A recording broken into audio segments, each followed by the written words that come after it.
Hi, I'm Mare, and as you can see today, I'm by myself. I'm going to answer a question that we've been getting a lot, which is how do you study history?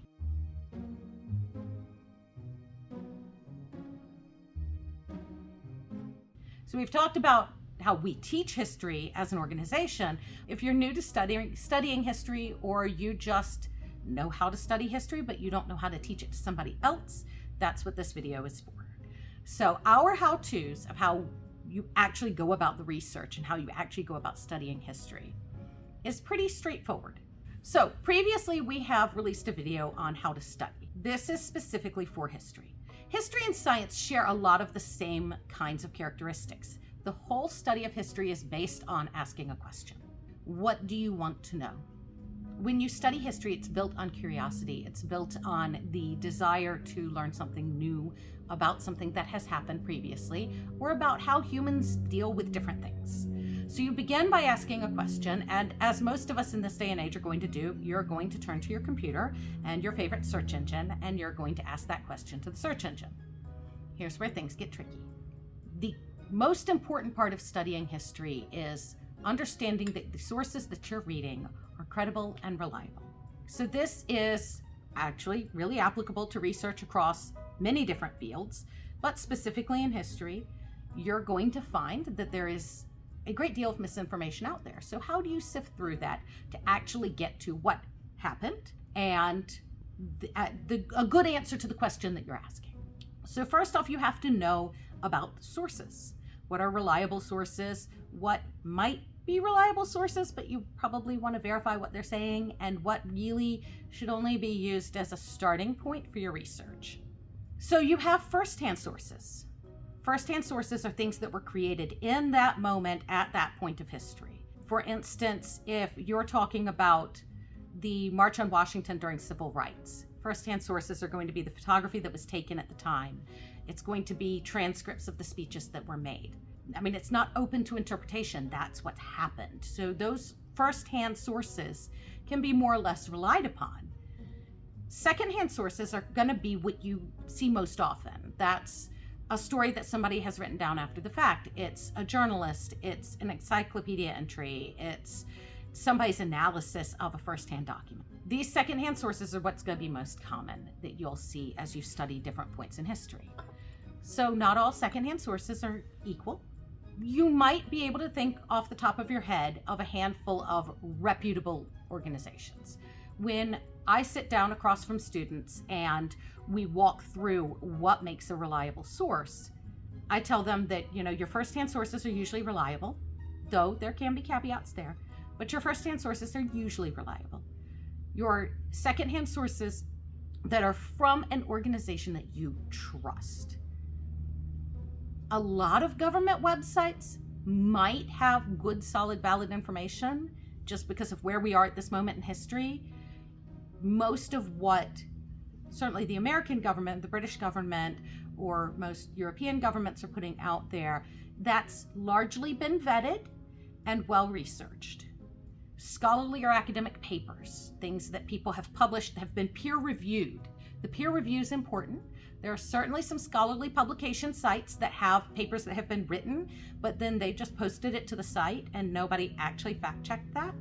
So you really do want the peer-reviewed science.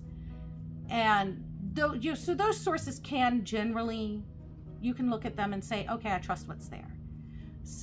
I give specific examples of things that I consider reputable. If you're just looking for basic facts, you can go to an encyclopedia such as Encyclopedia Britannica. If you are looking at information that falls under the heading that a museum may curate, because some of them have some excellent educational pages. So your major ones, Smithsonian museums, the Met Museum, things like that, those are probably very well researched and factual information. They fact-checked it. So very reputable sources can be a great source of information without having to do too much more digging. You can actually do searches specifically for .org, for .gov, and as long as you know what that source is, you know what principles that source works on, what their biases might be, feel free to just use those without necessarily cross-checking that information, though cross-checking is always a good idea. If you don't know if a source is reputable, For instance, if you question the reputability of the Smithsonian Institute, I don't, you might. Then that next category of research are things that the information might be good, but maybe we should verify it somewhere else. So most modern day news outlets, most random websites that are professional, like good websites, not somebody's homebrew website, but major organizations, major companies, things like that, you can probably trust what's there, but it would really be a good idea to verify it. Go find a corroborating source. Be careful with this though. Make sure that all of the sources that you're reading aren't quoting a single source that might be questionable. That's actually kind of a new hazard that's been identified. So an example of this is in 2020, there was a whole bunch of discussion in the scientific community about particular micron sizes and whether they pass through a barrier, and everybody just was using this 1 micron size. And nobody was questioning it because for 70 years, that was the settled science. Everybody knew that this was just accepted as reality until somebody started questioning, where are we getting this number from? And they started running back through all of the published articles for the last 70 years, and they pinpointed this single article, and everyone was citing this single article. And that single article, the research was maybe not great on that particular aspect of it. And so they actually went back and they started doing some experiments, and they're like, oh, this number that we've been quoting is not correct. And so they had to kind of go back and redo what everybody accepted was entirely normal. The entire community said this is fact, but it was from a single source. And so that's something that can happen really often in history, and you have to be on the lookout for it at all times. That something that everybody accepts is just established fact. Sometimes that comes from just one source. The way you know your research is reliable is if that information is repeated across a variety of sources, from a variety of authors that are all familiar enough with that moment in history that they actually have authority to speak on it. And so that's a challenge when you're researching history, and you really want to be careful about that, especially like if you just try it on a current event news article. Go look at that news article on 10 different newspaper or television websites. And what you're probably going to find is it's the exact same article reprinted because they probably pulled it straight off the wire. It's probably either AP or Reuters, and they just reprinted it. And you're going to find the same exact text on 10 different websites. So that's something in history you need to be cautious about that, because everybody might accept a historical fact as being the absolute truth, but it might just be something that's far enough back there that nobody's ever questioned, well, who actually said that? So that's why you want to be careful on anything that you don't know that they're researching really deeply into the topic. And then, of course, there are kind of all the other websites. Your Wikipedia, anything that the communal public can update, those are, or ChatGPT. You can use those tools as a starting point for your research. We use Wikipedia all the time.